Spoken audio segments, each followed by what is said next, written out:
Hey, it's Fern once again, back with you for dog training lessons of the week. Today I want to talk to you about a session I had just a few days ago with this dog, awesome dog, beautiful black lab border collie mix that was starting to become reactive towards people. And when I got the call, they said it was reactive towards men and maybe a few other people. They weren't really sure, but it seemed to be aggressive towards people. So I went into the session thinking that. But as a dog trainer, I've learned after doing this for a number of years that what the owners sometimes think is the problem often is really not the problem. So I always go in with an open mind.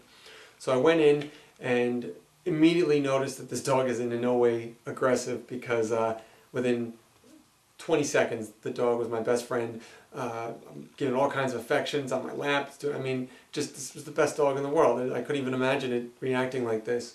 But I believe them that it did react, but I just wasn't seeing it. And here I am, a strange, tall man. I should be pushing a lot of those buttons if it's kind of been reactive towards men or people in general. So what I started doing is asking a lot of questions, which is what I always do in my private sessions. The reason why I start every private session sitting down with the owner and discussing things is because by investigating and asking these questions, often I'm unearthing things that the owner never even realized was a symptom or was aiding to the dog's behavior problems. And you're kind of like, sometimes I think I'm kind of like a CSI detective. I'm asking all these questions, trying to piece these clues together.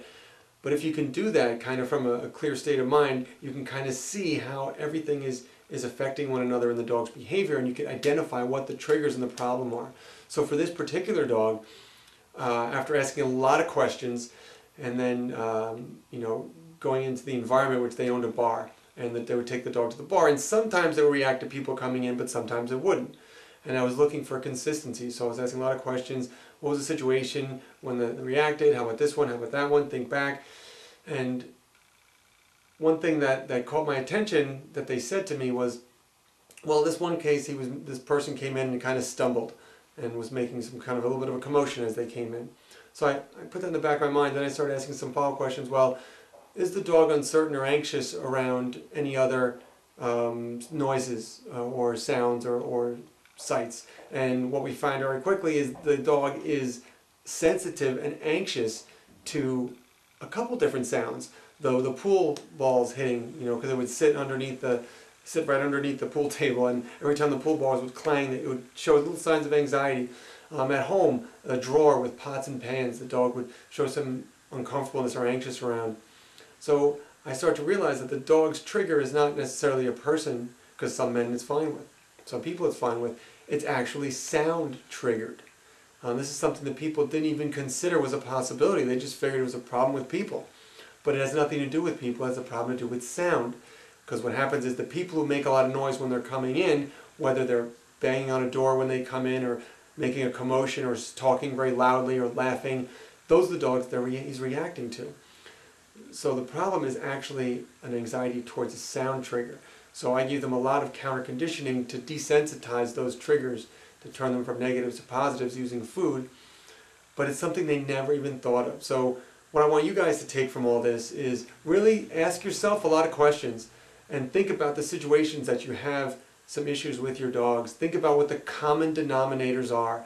Often I like to get really organized and write things down. Every time the dog exhibits this problem behavior, I want to write down what was the situation, what was the sounds, the sights, the smells, who was there, time of day. Write all this stuff down.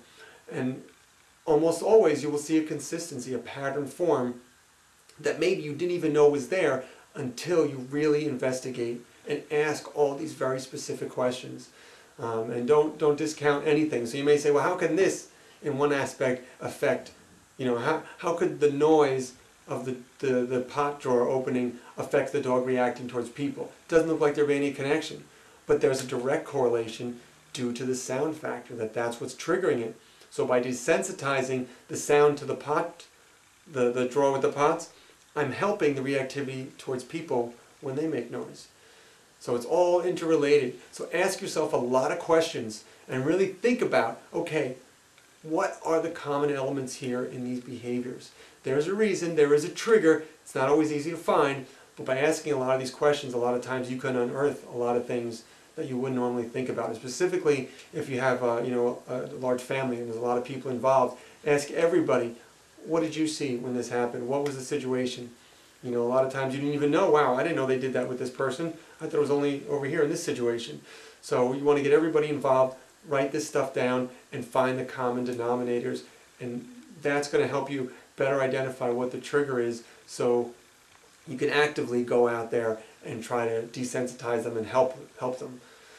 So that's it. This dog is a great dog, and I know it's going to be great as soon as we help her with that sound trigger. Then he's the perfect dog. He's just awesome. All right. So hope that serves you, and I will see you next week for more lessons of the week.